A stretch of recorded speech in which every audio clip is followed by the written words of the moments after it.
కలియుగం అంతమైపోతుంది అంటారు, అట్లా అనుకోవచ్చా స్వామి? ఇది కలియుగం 4,32,000 సంవత్సరాలు. ఎన్ని? 4,32,000 దాని ఆయుష్. మామూలు ఆయుర్దాయం ఎంత? 100 సంవత్సరాలు కదా మనిషికి.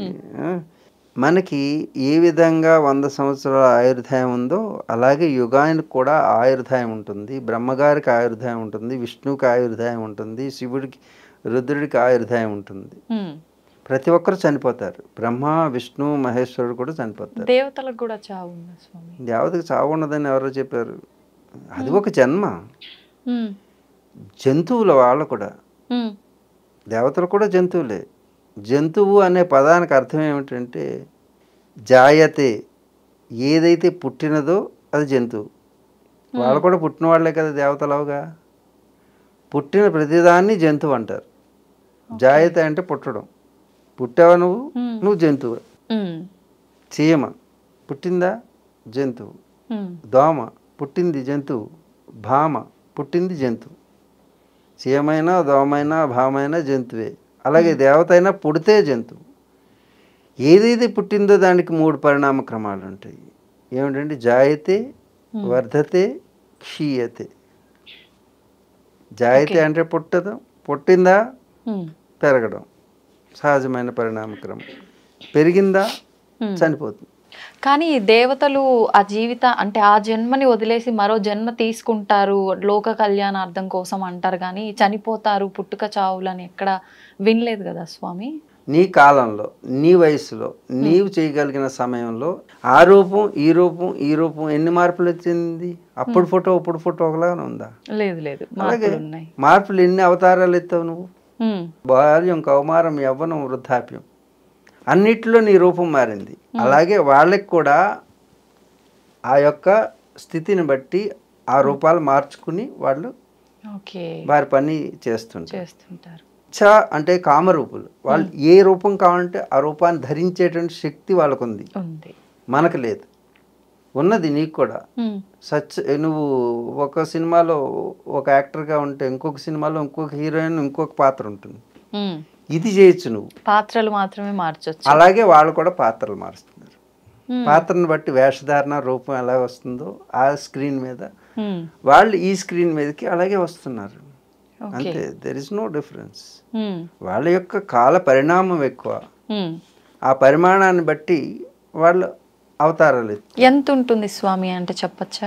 చెప్తాను. 4,32,000 సంవత్సరాల కలియుగం ఈ కలియుగం. అందుకే ఈ కలియుగం ప్రథమ పాదంలో ఉన్నాం. 5,000 సంవత్సరాలు అయింది మనకి, 5,200. 4,32,000 సంవత్సరాలు ఉంది కలియుగం. అప్పుడే ఇంకెంత ఉంది? కలియుగం అంతం ఎలా అవుతుంది? అవునవును, 4,32,000 సంవత్సరాలు అయితేనే కలియుగం అంతం అవుతుంది. మరండి ఇప్పుడే భరించలేకపోతున్నాం ఈ దాష్టికాలు ఏమిటి అని అడుగుతుంటారు చాలా. ఈ దాష్టికాలు పరాకాష్ఠకు వచ్చినప్పుడు మళ్ళీ సైకిల్ స్టార్ట్ అవుతుంది. దాష్టికం పరాకాష్ఠకు వచ్చిన తర్వాత మళ్ళీ ధర్మం, పాత పాలు తాగడం, పాత కొర్రలు తినడం, పిడకలతో వంట చేసుకుంటాం, పుల్లలతో వంట చేసుకుంటాం,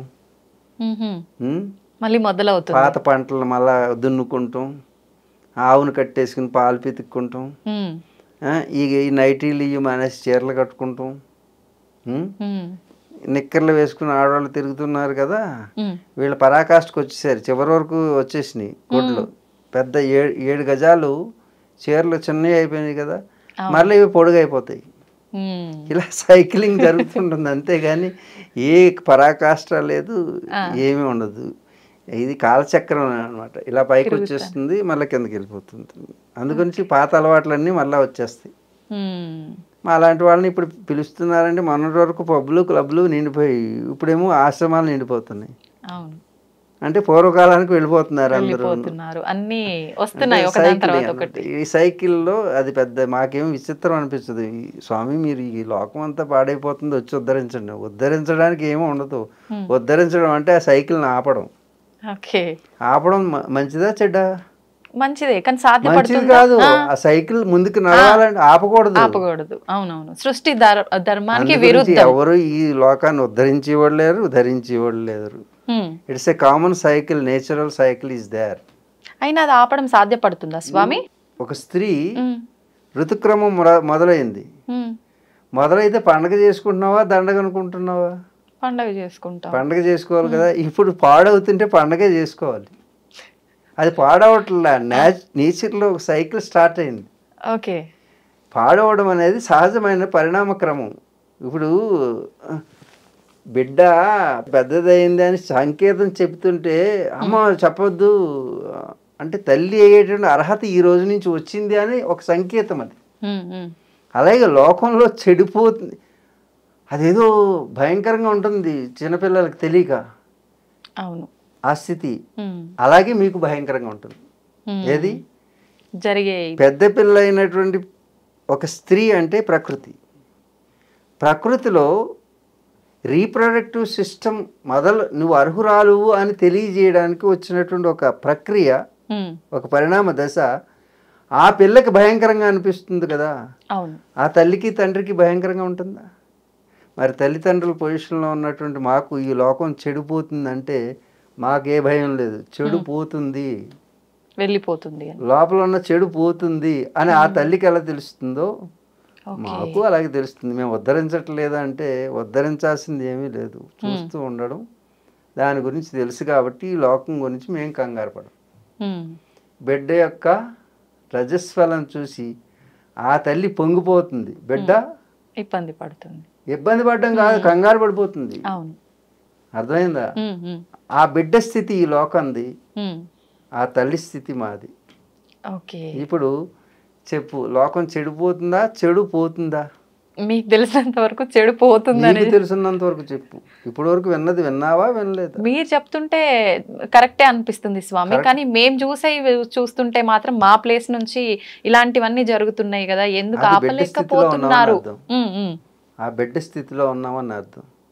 నా స్థితికి రావాలంటే నువ్వు కూడా అనుభవం వస్తే వస్తుంది, తప్పదు. ఈ లోకం అంతా కూడా బిడ్డ స్థితిలో ఉంది కాబట్టి తండ్రి స్థితిలో యోగులు ఉంటారు. కాబట్టి వాళ్ళకి ఏం కంగారు లేదు, వాళ్ళని ఉద్ధరించాలా అని అనుకుంటారు, వాళ్ళు సహజం. తల్లి ఏంటి ఇలాగ ఆనందంతో పండగ చేస్తుంది, నాకెంత ఇబ్బందిగా ఉంటే కడుపు నొప్పి వచ్చింది, ఇవి వచ్చింది, అవి వచ్చింది, అంత బాగాలేదు, చిరాకుగా ఉంది అనిపిస్తుంది. ఆ బిడ్డ స్థితి ఆ తల్లికి ఉండదు, తనకు ఆనందం వస్తుంటుంది. ఎందుకంటే ఈ పరిణామ దశలో ముఖ్యమైన ఘట్టానికి చేరిందని, ఈ లోకం కూడా పరిణతి చెందుతూ ఆ స్థితికి వచ్చింది అంటే పరాకాష్ఠకి చేరాడనుకో ఒక నాయకుడు కానీ ఒక పరిపాలకుడు కానీ వాడు అంతం వచ్చింది అని తెలుసుకో. ఇప్పుడు జరాసంధుడు కానీ అర్థం, జరాసంధుడు ఎంత ఇబ్బంది పెట్టాడు, పరాకాష్ఠకి వచ్చి. గజాసురుడు దేవుణ్ణే కడుపులో పెట్టేసుకోవాలనుకున్నాడు. జరాసంధుడు భూమిని అంతటిని పొందేయాలనుకున్నాడు. చెట్టు గుట్ట పుట్ట రాయి రప్ప మట్టి మశానం అన్నీ అమ్మేసుకున్నాడు.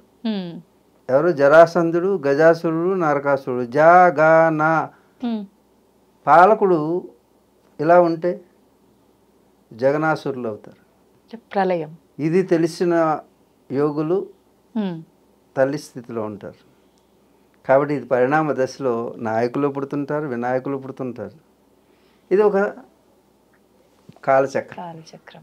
ఆ కాలచక్రంలో జరిగేటువంటి నువ్వు ఏ పొజిషన్లో ఉన్నావో అక్కడి నుంచి భయం అనిపిస్తుంది. కానీ నీ తర్వాత జనరేషన్కి అది అలవాటు. వాళ్ళేం కంగారు పడరు, ఎందుకంటే వాళ్ళు ఆ స్థితిలోనే పుట్టారు. నీకు గతం తెలుసు కాబట్టి గతం కంటే భిన్నంగా అనిపిస్తుంది.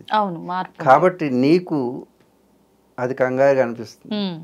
మీ బిడ్డను చూసి, మీ ఆడపిల్లను చూసి నువ్వేమనిపిస్తావు? ఈ పిల్ల నా మాట వింటలేదు, ఏవేవో అలవాట్లు ఉంటుంది. వాళ్ళ అలవాట్లు అవి, నీ అలవాట్లు అవి. నీ అలవాట్లో ఏళ్ళుంటే ఈ జనరేషన్ ఎందుకు అవుతుంది? అంచేత ఏ తల్లులు కంగారు పడకండి, మీ బిడ్డలు సేఫ్, వాళ్ళ సంరక్షణ వాళ్ళు చూసుకుంటారు.